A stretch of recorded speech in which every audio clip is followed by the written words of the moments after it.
নিয়ে ভারতের মণিপুর রাজ্য স্বাধীনতার জন্য আন্দোলন করতেছে তাদের নিয়ে কথা বলার আগে আমরা একটি ছোট্ট ভিডিও ক্লিপ দেখে আসি।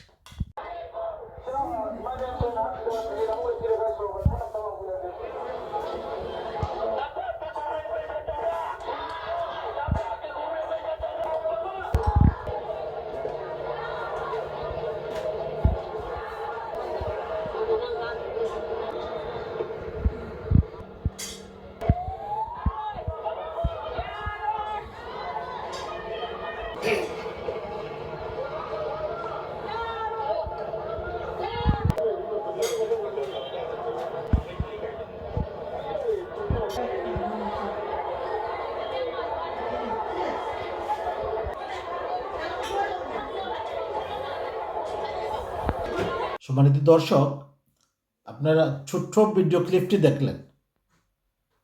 মণিপুরবাসী স্বাধীনতার জন্য সংগ্রাম করছে গত 50 বছর থেকে।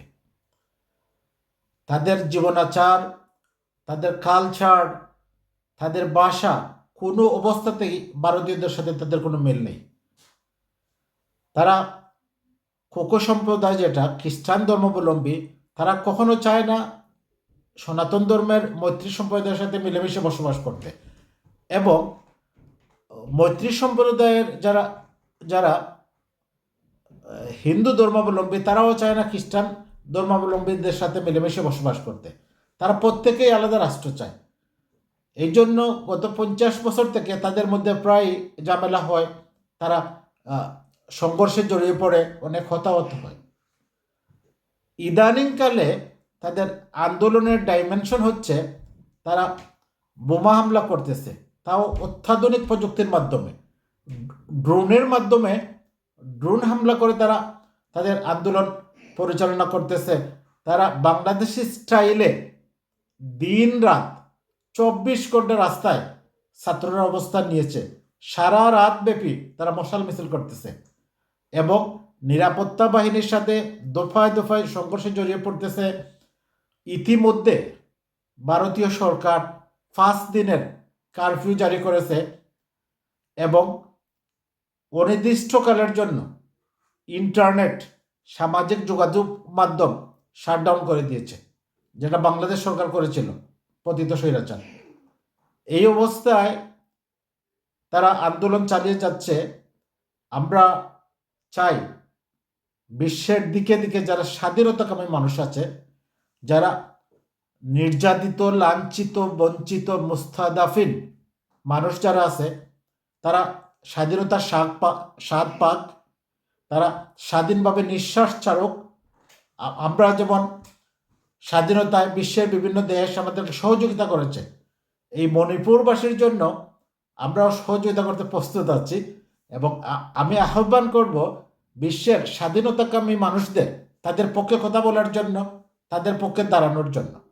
শুধু মণিপুর না, 7 সিস্টারের প্রত্যেকটি রাজ্য স্বাধীনতার জন্য দীর্ঘকাল থেকে আন্দোলন করতেছে। তাদেরও আন্দোলন জোরদার করা দরকার।